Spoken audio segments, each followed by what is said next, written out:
Hi, my name's Claudio Cuomo and welcome back to another episode of Ask Claudio Cuomo. This month, friends, we're answering the question, auction traps demystified.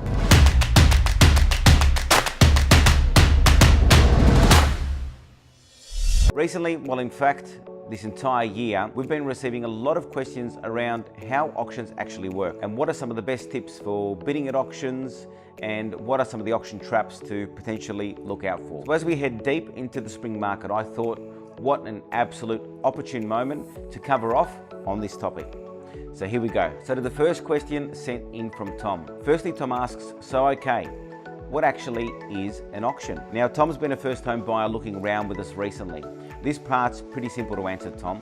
An auction is basically a public process where a property is sold at a specific time and place to the highest bidder. Interested parties bid openly against each other, with each bid required to be higher than the previous bidder. An auctioneer usually calls the bids, with bids typically starting lower and then increasing and going higher until the seller's reserve price is reached or exceeded. Thanks, Tom, that was quite a good one.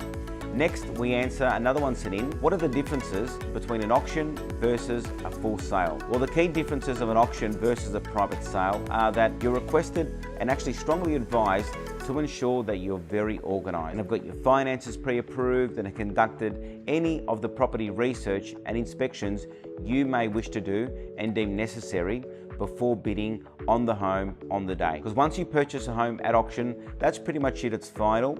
You've accepted the property in its current condition on an unconditional basis and a deposit is required to be paid. Now with for sale properties, one of the differences, there's a little more flexibility for buyers. You can place an offer that's subject to finance or building and pest inspections, or request varied terms of settlement or deposits. A common misconception is that buyers can't conduct these sorts of inspections on auction properties, when in fact, most certainly you can. The only difference is that you need to conduct any of these inspections and do your research before the auction day. So everything's complete, and when you bid on the day, you bid to buy with confidence, having already done all of your homework. Another question sent in on this topic across the last little while has been, what are the key auction rules? Well, some of the most simple rules to be aware of are really as follows. Firstly, the auctioneer can set the amount by which a bid can be increased and can also accept or refuse any bid at all times. Secondly, the auctioneer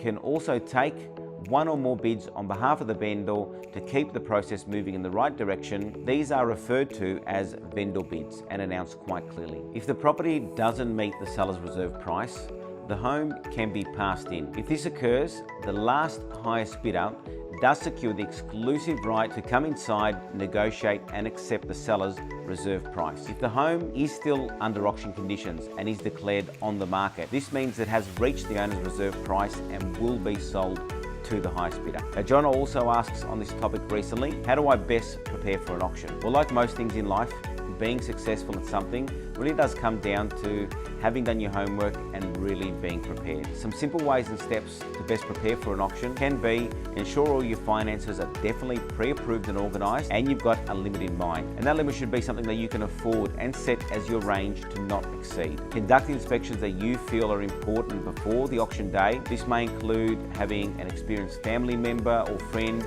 come along and have a second look with the property for you, arranging a building or pest inspection as well, making any inquiries with council or your architect should you wish to extend, redevelop or renovate the home. So this way you know with some confidence what you can potentially do with the property once you've bought it. It's also recommended that you research the local market, the recent sale prices, and definitely educate yourself as to what is quite a fair and reasonable market value for the home you intend bidding on. Essentially, these are things that most buyers will even do for all properties that they're considering, whether it be for sale via auction or for private sale. Well friends, that's all from me this month for another episode of Ask Claudio Cuomo.